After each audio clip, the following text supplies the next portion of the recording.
என்ன ஆனாலும் எண்ணம் மாறாதே, ஒன்ன சேராமல் உள்ளம் வாழாதே, ஒன்ன அணைச்சாலும் நினைச்சாலும் சொகந்தானம்மா.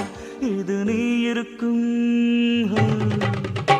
இது நீ இருக்கும் நெஞ்சமடி கண்மணி, இன்று யாரடிச்சு வெண்முதடி கண்மணி.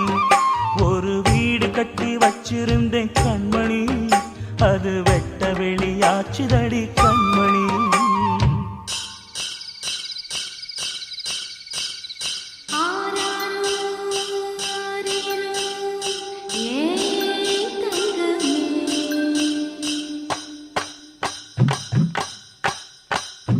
கனியா வளர்ந்த தாயின் அருமை, தாகம் எடுத்த தண்ணி அருமை, உலகம் ஒதுங்க உறவின் அருமை, உடம்போ சரிஞ்ச